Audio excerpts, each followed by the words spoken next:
Hello दोस्तों, good morning. स्वागत है एक बार फिर से आप सभी का एमजेटी एजुकेशन में। दोस्तों आज है 29 नवंबर। आज की वीडियो में हम लोग बात करेंगे 29 नवंबर 2021 के करंट अफेयर का सभी इंपॉर्टेंट क्वेश्चंस के बारे में। पूरी वीडियो ध्यान से देखिएगा, पूरी वीडियो डिटेल में आपको समझाई गई है। अगर वीडियो पसंद आए वीडियो को लाइक और शेयर जरूर कर दीजिएगा। चैनल को सब्सक्राइब कीजिए, बेल आइकन को प्रेस कीजिए, जिससे आने वाली वीडियोज का नोटिफिकेशन आपसे मिस ना होने पाए। इसकी पीडीएफ फाइल और डिटेल्स के साथ क्विज मिलेगी आपको हमारे एप्लीकेशन पर। तो गूगल प्ले स्टोर से जाकर आप एमजेटी ऐप इंस्टॉल कर सकते हैं, सभी वीडियोज की पीडीएफ फाइल वगैरह सब पा सकते हैं। चलिए बात करते हैं लास्ट डे के क्वेश्चंस की। लास्ट डे का मेरा पहला क्वेश्चन था आपसे, इंटरपोल का हेडक्वार्टर कहाँ पर है? तो इंटरपोल का हेडक्वार्टर है दोस्तों लियोन, फ्रांस में। मैड्रिड में किसका हेडक्वार्टर है? मैड्रिड स्पेन में दोस्तों वर्ल्ड टूरिज्म ऑर्गेनाइजेशन का हेडक्वार्टर है, united nation world tourism organisation का। पेरिस में यूनेस्को का और एफएटीएफ का हेडक्वार्टर है। गुरुग्राम हरियाणा में किसका किसका हेडक्वार्टर है? जोमेटो का हेडक्वार्टर है और इंटरनेशनल सोलर अलायंस का हेडक्वार्टर है। ठीक है, बहुत सारे स्टूडेंट ने डिटेल में लिखा हुआ है कई हेडक्वार्टर के बारे में। आप भी ऐसे ही लिखा करो, कोशिश किया करो जो जो क्वेश्चंस पूछे जाए उसके जो भी ऑप्शंस हो उन सभी के बारे में कुछ ना कुछ लिखने की। अगला क्वेश्चन था, भारतीय संविधान में अधिकतम कुल कितने भाग हैं? देखिए यहाँ पर कल स्टूडेंट ने फिर से गलती की। अगर अधिकतम कुल कितने भाग पूछा जाए तो आप बताएंगे 25। वैसे अगर भाग पूछा जाए भारतीय संविधान में तो 22 है। कारण ये है कि अभी देखिए आप कुछ सब पार्ट भी हैं, जैसे कि भाग 4 का ए है या 4 का क कह सकते हैं हम लोग। ठीक है, 4 का ए है, 9A है, 9B है, उसके बाद 14A है। तो ये सब जो भाग हैं ये एडिशनल जुड़े हुए हैं, जो सब पार्ट हैं, ठीक है, उपभाग हैं, इनको जोड़ करके टोटल संख्या हो जाती है 25। अब आप सोचोगे 4 नया जुड़ा है तो 25 कैसे? तो दोस्तों भाग 7 जो है वो हटा दिया गया है। ये सब चीज़ें मैं आपको ऑलरेडी बता चुका हूँ पॉलिटी की वीडियोज़ में और वीडियो कोर्सेज वगैरह में। चलिए बात करते हैं फिलहाल आज के दिन के करंट अफेयर के क्वेश्चन की। आज का पहला क्वेश्चन है, किस राज्य ने राष्ट्रीय नेत्रहीन T20 क्रिकेट टूर्नामेंट जीता? तो आंध्र प्रदेश ने जीता है दोस्तों। आंध्र प्रदेश की टीम ने कर्नाटक की टीम को हरा करके national blind T20 cricket tournament को जीत लिया है। देखिए कर्नाटका के साथ बहुत बुरा हो रहा है। कर्नाटक अभी हाल ही में तमिलनाडु से हार गया था सैयद मुश्ताक अली ट्रॉफी में, तो ये भी आप याद रखेंगे। सैयद मुश्ताक अली ट्रॉफी किसने जीता? तमिलनाडु ने जीता। और ये अभी ब्लाइंड नेशनल टूर्नामेंट जो है ये भी T20 फॉर्मेट में था, इसको जीता आंध्र प्रदेश ने कर्नाटक को हरा करके। ठीक है, तो फिलहाल मैन ऑफ द मैच के वेंकटेश्वर राव चुने गए। 27 रनों से आंध्र प्रदेश ने कर्नाटक को हराया है। नई दिल्ली के अरुण जेटली स्टेडियम में ये आयोजित किया गया है। किसके द्वारा आयोजित कराया जाता है? नेत्रहीनों के लिए, यानी ब्लाइंड वाला जो क्रिकेट टूर्नामेंट होता है ये किसके द्वारा आयोजित कराया जाता है? तो ये cricket association for the blind in India के द्वारा आयोजित कराया जाता है। क्लियर? कुछ और भी जो ट्रॉफियां हुई हैं उनके बारे में जानिए। जैसे अभी एक हुआ था दोस्तों, एक तो सैयद मुश्ताक अली ट्रॉफी मैंने आपको बताया, एक विजय हजारे ट्रॉफी बहुत ज़्यादा फेमस होती है। तो विजय हजारे ट्रॉफी इस बार मुंबई ने जीता है उत्तर प्रदेश को हरा करके, ये आप याद रखेंगे। अभी T20 वर्ल्ड कप हुआ था, ऑस्ट्रेलिया ने हराया न्यूजीलैंड को, ये आप याद रखेंगे। 2019 का वर्ल्ड कप हुआ था, वनडे वर्ल्ड कप, जो ODI वर्ल्ड कप होता है। अगर केवल वर्ल्ड कप पूछा जाए तो आप ODI वाला ही समझेंगे, सबसे बड़ा वही होता है। तो उसको इंग्लैंड ने जीता, इंग्लैंड ने पहली बार जीता था। उसमें भी इंग्लैंड ने न्यूजीलैंड को ही हराया था, यानी न्यूजीलैंड उसमें भी उप विजेता रही थी। इसके अलावा दोस्तों अभी वर्ल्ड टेस्ट चैंपियनशिप हुई थी। वर्ल्ड टेस्ट चैंपियनशिप पहली बार आयोजित हुई थी और पहला वर्ल्ड टेस्ट चैंपियनशिप न्यूजीलैंड ने जीता था। न्यूजीलैंड ने भारत को हरा करके जीता था। ठीक है, ये जो 3 का 3 पॉइंट लास्ट वाला मैंने बताया, ये सब का सब बहुत ज़्यादा इंपॉर्टेंट है, याद रखना है आपको। अगला है, नीति आयोग द्वारा जारी बहुआयामी गरीबी सूचकांक में भारत का सबसे गरीब राज्य कौन है? तो दोस्तों अभी हाल ही में नीति आयोग ने बहुआयामी गरीबी सूचकांक जारी किया है। इसमें भारत का सबसे गरीब राज्य बताया है बिहार को। इसने जो बताए हुए हैं, जो अपनी लिस्ट जारी किया हुआ है, उसमें से मैं आपको टॉप फाइव बताऊंगा और बॉटम 5 बताऊंगा, यानी सबसे 5 गरीब राज्य कौन से हैं और सबसे 5 कम गरीब राज्य कौन से हैं। तो देखिए दोस्तों, नीति आयोग का ये जो रिपोर्ट जारी किया गया है, पॉवर्टी इंडेक्स है, इसमें सबसे पूरेस्ट राज्य है, स्टेट है बिहार, 51.9 का स्कोर मिला है इसे। झारखंड इसके बाद सेकंड पुअर राज्य है, स्टेट है 42 स्कोर के साथ। फिर यूपी है, उत्तर प्रदेश है, ठीक है, 37.7 के साथ। MP जो है वो 36 स्कोर मिला है इसको। मेघालय जो है वो 32.6 स्कोर मिला है गरीबी सूचकांक में। ठीक है, और जो प्रॉस्पेरियस स्टेट है, जो कम गरीब कह सकते हैं हम लोग या अमीर राज्य कह सकते हैं, तो उसमें केरला है टॉप पर। केरल को 0.71 का स्कोर मिला हुआ है। देखिए इसमें क्या है, जिसको कम स्कोर मिलेगा वो ज़्यादा अमीर है। ठीक है, गरीबी सूचकांक में। गोवा सेकंड पर है, सिक्किम है, तमिलनाडु है और पंजाब है। क्लियर। यूनियन टेरेटरीज की अगर बात करें तो इसमें पुडुचेरी सबसे कम गरीब है, ठीक है। उसके बाद लक्षद्वीप है, इसके बाद अंडमान निकोबार है, दिल्ली है और चंडीगढ़ है। क्लियर है। तो ये नीति आयोग के द्वारा जारी किया गया है, इसे आपको याद रखना है।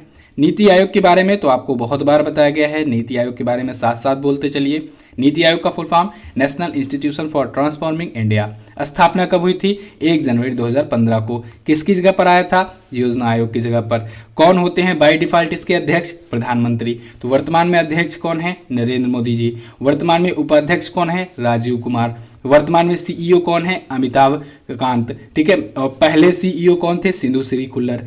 पहले उपाध्यक्ष कौन थे? राजीव कुमार। पहले अध्यक्ष कौन थे? नरेंद्र मोदी जी ही थे, क्योंकि 2014 से ही वो प्राइम मिनिस्टर हैं, ठीक है। इसकी स्थापना 2015 में हुई। क्लियर। तो इतनी चीजों को आपको याद रखना है। अच्छा, अभी एक रिपोर्ट जारी की थी, नीति आयोग ने एक और रिपोर्ट जारी की थी। कौन सी रिपोर्ट थी वो एसडीजी शहरी सूचकांक था, सस्टेनेबल डेवलपमेंट गोल्स का शहरी सूचकांक, जो शहरी सूचकांक था, अर्बन इंडेक्स था। उसमें टॉप थ्री सिटीज में मैंने आपको बताया था, शिमला टॉप पर है, कोयम्बटूर सेकंड टॉप पर है और थर्ड पर है चंडीगढ़। और बॉटम 3 में मैंने आपको बताया था, नीचे से 3 में धनबाद जो है वो सबसे नीचे है, इसके बाद सेकंड लास्ट पे है मेरठ और थर्ड लास्ट पर है ईटानगर, ठीक है। तो ये नीति आयोग का एसडीजी शहरी सूचकांक था, याद रखेंगे साथ में ही। अगला क्वेश्चन देख लेते हैं। भारत के पहले निजी तौर पर विकसित क्रायोजेनिक रॉकेट इंजन का परीक्षण किसने किया है? तो भारत में पहली बार ऐसा हुआ है कि कोई प्राइवेट स्पेस एजेंसी है जिसने प्राइवेट तरीके से विकसित किए गए क्रायोजेनिक रॉकेट इंजन का परीक्षण किया है, तो वो है स्काई रूट। स्काई रूट दोस्तों भारत की ही एक प्राइवेट स्पेस एजेंसी है। जैसे आप स्पेस एक्स का नाम सुनते हो ना, स्पेस एक्स हुआ, ब्लू ओरिजन हुआ, ये सभी प्राइवेट स्पेस एजेंसियां हैं, लेकिन ये अमेरिका की हैं। स्पेस एक्स एलन मस्क वाली है और ब्लू ओरिजन जो है ये अमेजन के जो फाउंडर हैं जेफ बेजोस उनकी है। ओके, तो ऐसे ही स्काई रूट है, ये भारत में है, भारत की प्राइवेट स्पेस एजेंसी है और इसने क्रायोजेनिक रॉकेट इंजन का भी परीक्षण किया है। पूरी तरीके से ये बनाई गई है भारत में और पूरी तरीके से ये प्राइवेट तरीके से बनाई गई है, ठीक है। इसमें गवर्नमेंट का कोई हाथ नहीं रहा है। अभी ऐसा नहीं है कि पहली बार क्रायोजेनिक इंजन का परीक्षण हो रहा है भारत में, क्रायोजेनिक इंजन का इससे पहले भी परीक्षण हो चुका है, ठीक है। इसरो इससे पहले भी टेस्ट फायर कर चुका है, ठीक है। स्काई रूट भी अब आ गया है इसमें। अच्छा, इसका नाम रखा गया है धवन 1। धवन 1 क्यों नाम रखा गया है? धवन 1 दोस्तों ये महान वैज्ञानिक सतीश धवन जी के, जो कि इसरो के फर्स्ट ये अध्यक्ष थे या इसरो के फाउंडर कह सकते हैं, तो इनके सम्मान में इनके नाम पर रखा गया है इस रॉकेट इंजन का नाम। 3D प्रिंटिंग का भी सहारा लिया गया है इसको बनाने में, डिज़ाइन करने में। तो 25 नवंबर को अभी हाल ही में इसका परीक्षण किया गया है स्काई रूट के द्वारा। अगला देखते हैं। राष्ट्रीय परिवार और स्वास्थ्य सर्वेक्षण के अनुसार भारत में 1000 पुरुषों पर कितनी महिलाएं हैं? तो दोस्तों पहली बार ऐसा हुआ है जब भारत में महिलाओं की जो संख्या है वो पुरुषों की अपेक्षा ज़्यादा है, ठीक है। यानी जो लिंगानुपात आया है अभी वो 1000 पुरुषों पर 1020 महिलाओं का आया हुआ है। अभी हाल ही में राष्ट्रीय परिवार और स्वास्थ्य सर्वेक्षण की एक रिपोर्ट आई है, इसमें बताया गया है कि भारत में अब 1000 पुरुषों पर 1020 महिलाएं हैं, ठीक है। तो देखिए इससे क्या होता है, इसका मतलब क्या है कि विमेन सशक्तिकरण, महिला सशक्तिकरण की तरफ हम लोग तेजी से बढ़ रहे हैं। और इसके अलावा जो कुरीतियाँ थी, जो इससे पहले कुरीतियाँ हुआ करती थी, बहुत सारी चीज़ें हुआ करती थी, भ्रूण हत्याएं जैसी घटनाएं आया करती थी, ठीक है। तो ये सभी चीज़ें कम हुई है कहीं ना कहीं। अभी आप रिपोर्ट में देखेंगे 2005-6 में जो आया था NFHS की रिपोर्ट, तो उसमें बराबर था 1000 पुरुषों पर 1000 महिलाएं, ठीक है। फिर उसके बाद चौथा जो आया उसमें 991 महिलाएं हुई, घट गई थी, ठीक है। 1000 पुरुषों पर 991 महिलाएं थी। अभी वाला जो आया है ये NFHS5 है, ठीक है, अभी वाला जो है। और इसके अनुसार बताया गया है कि 1020 महिलाएं हैं 1000 पुरुषों पर, ठीक है। तो ये कहीं ना कहीं बहुत ही अच्छी न्यूज़ है। तो इसको जारी कौन करता है? National family and health survey. ध्यान रखिएगा ये जनगणना नहीं है, जनगणना नहीं है, ठीक है। इसमें क्या होता है, जनगणना क्या होता है, पूरे भारत में की जाती है और इसके तहत कुछ ही लाख लोगों का डाटा लिया जाता है और उसमें देखा जाता है, ठीक है। तो एक प्रकार से ये स्वास्थ्य मंत्रालय के द्वारा जारी किया जाता है। तो जनगणना वाला जो होगा, अभी 2021 की जनगणना आने वाली तो थी, फिलहाल ड्यू टू कोविड-19 अभी तक तो नहीं आई है, लेकिन जब भी आएगी तो आपको इन्फॉर्म किया जाएगा, ठीक है। 2011 वाली जनगणना को ही बेस मान करके अभी हम लोग चल रहे हैं। चलिए अगला देखते हैं। लाल ग्रह दिवस कब मनाया जाता है? तो प्रत्येक वर्ष रेड प्लैनेट डे मनाया जाता है 28 नवंबर को। लाल ग्रह किसे कहते हैं? लाल ग्रह कहते हैं हम लोग दोस्तों मंगल ग्रह को। मंगल ग्रह को ही तो लाल ग्रह कहते हैं। मंगल ग्रह का रंग लाल है इसीलिए कहते हैं। लाल क्यों है ये भी पूछा जाता है। तो याद रखिएगा आयरन ऑक्साइड की उपस्थिति के कारण। किसके कारण? आयरन ऑक्साइड की उपस्थिति के कारण दोस्तों जो मंगल ग्रह है इसका कलर लाल हो जाता है। कार्बन डाइऑक्साइड की उपस्थिति के कारण दोस्तों शुक्र ग्रह जो है वहां पर 98% कार्बन डाइऑक्साइड पाया जाता है, इसी वजह से वो सबसे गर्म ग्रह होता है। ठीक है, सबसे गर्म ग्रह कौन सा है? शुक्र ग्रह है। और सबसे लाल ग्रह कौन सा है? ये है। और वहीं अरुण ग्रह को हरा ग्रह कहते हैं। इसके अलावा दोस्तों जो पृथ्वी है उसे नीला ग्रह कहते हैं। क्यों? क्योंकि वहां पर जल की मात्रा, पानी की मात्रा ज़्यादा है, 70% से ज़्यादा है। ठीक है, इस वजह से पृथ्वी नीली दिखाई देती है, तो उसे नीला ग्रह कहते हैं। ठीक है, चलिए अब यहाँ पर फिलहाल लाल ग्रह के बारे में बात करेंगे। लाल ग्रह दिवस क्यों मनाया जाता है? क्योंकि दोस्तों इस दिन 28 नवंबर को 1964 में एक जेट प्रपोल्सन लैब जो है और नासा द्वारा मैरिन 4 इन दोनों की लॉन्चिंग की गई थी। तो नासा का जो मैरिनर 4 है इसकी लॉन्चिंग जब की गई थी, इसको इसलिए लॉन्च किया गया था जिससे ये ग्रहों के पास जा सके, ग्रहों को पार कर सके। तो ये मंगल ग्रह को क्रॉस किया था और मंगल ग्रह को क्रॉस करने वाला पहला अंतरिक्ष यान बना था। ठीक है, तो इस वजह से ये मनाया जाता है। याद रखिएगा लाल ग्रह दिवस, मंगल ग्रह के बारे में अवेयरनेस फैलाने के लिए। चलिए अगला देखते हैं। दिवस यहाँ पर दिया गया है आपको रोजाना दोस्तों ये जो पीडीएफ दी जाती है इसमें दिवस और थीम दिया जाता है, तो आप उसको रीड कर सकते हैं डेली। जब आप एमजेटी ऐप पर जाकर के इस पीडीएफ को डाउनलोड करते हैं तो एक बार दिवस को जरूर रीडिंग लगाया कीजिए। देखिए मैं रोज रोज यहाँ वीडियो में नहीं बता सकता हूँ क्योंकि ज़्यादा दिवस हो गए हैं, वीडियो लंबी चली जाएगी। तो आपको पीडीएफ दी ही जाती है, आप जाकर के इसे रीड कर लिया करो। ठीक है, रोजाना अगर रीड करोगे तो याद होता जाएगा। और वैसे मंथ के एंड में मैं आपको वीडियो बना करके तो देता ही हूँ। अगला, भारतीय रेलवे द्वारा दुनिया का सबसे ऊंचा सेतु बंध कहां बनाया जा रहा है? तो ये बनाया जा रहा है मणिपुर में। भारतीय रेलवे का है, दुनिया का सबसे ऊंचा सेतु बंध है, मणिपुर में बनाया जा रहा है। देखिए इसकी ऊंचाई होने वाली है 141 मीटर की। 141 मीटर की ऊंचाई पर यह सेतु बंध बनाया जा रहा है।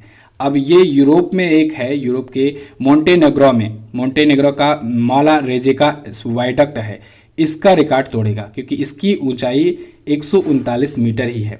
तो इसका रिकॉर्ड तोड़ करके ये बन जाएगा मणिपुर का जो बन रहा है, अभी ये प्रोसेस में है, भारतीय रेलवे के द्वारा बनाया जा रहा है, तो ये बन जाएगा दुनिया का सबसे ऊंचा सेतु बंध। अभी 111 किलोमीटर लंबी जेरीबॉम इन्फार रेलवे लाइन चल रही है, जो परियोजना उसी का ये हिस्सा है, उसी के हिस्से के रूप में ये बनाया जा रहा है। तो इस परियोजना का भी नाम आप याद रखेंगे। मणिपुर आया है, मणिपुर के बारे में जान लेते हैं। मणिपुर आप देखेंगे तो पूर्वोत्तर राज्य में है, यहाँ पर स्थित है मणिपुर।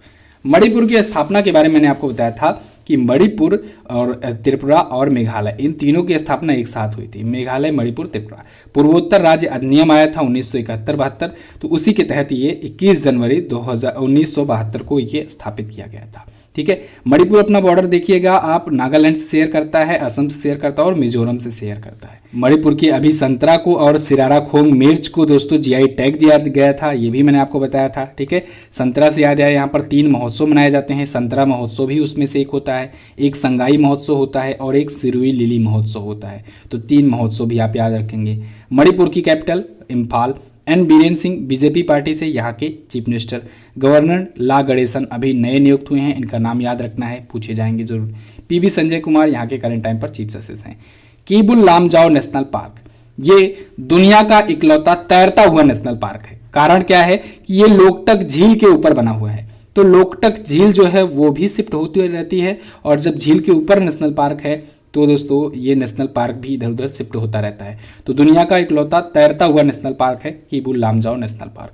तुजू दर्रा आप याद रखेंगे। ठीक है, चलिए अगला देख लेते हैं। अब अगला क्वेश्चन है, हाल ही में किस प्रसिद्ध अर्थशास्त्री ने cooking to save your life नामक पुस्तक लिखी? तो अभी हाल ही में दोस्तों अभिजीत बनर्जी जी ने ये पुस्तक लिखी है, cooking to save your life. ये बुक दोस्तों बहुत ज़्यादा इंपॉर्टेंट है। इंपॉर्टेंट क्यों है? क्योंकि ये लिखी है अभिजीत बनर्जी ने। अभिजीत बनर्जी हैं कौन? ये दोस्तों अभी रिसेंटली जो भारत में मेडल आया है ना, नोबेल पुरस्कार आया है, उसके विजेता हैं। 2019 में नोबेल प्राइज इन्होंने जीता था, अर्थशास्त्र का नोबेल इन्होंने जीता था। ठीक है। तो इनकी बुक जो है वो भी इंपॉर्टेंट ही है, चर्चे में रहेगी, तो इसको आप याद रखेंगे। अभिजीत बनर्जी जी को दोस्तों वैश्विक गरीबी कम करने के लिए इनका जो भी दृष्टिकोण था, इन्होंने जो भी फॉर्मूला बताया था, उसके लिए इनको नोबेल प्राइज़ मिला था 2019 में। अगला देखते हैं। अभी इस बार वाला जो नोबेल प्राइज़ मिला है इस पर मैंने वीडियो दिया हुआ है, आप जा करके देख सकते हैं, ठीक है। और हाँ, अभी दिसंबर शुरू होने वाला है और अभी 10 दिसंबर को ही दिया जाएगा नोबेल, जो कि अल्फ्रेड नोबेल की पुण्यतिथि होती है उसी दिन दिया जाता है ना। तो एक बार फिर से नोबेल प्राइज़ चर्चे में आने वाला है, तो जाइए फटाफट से वीडियो सर्च करके देख लीजिए। नोबेल प्राइज़ एमजेटी एजुकेशन लिखेंगे तो मिल जाएगा।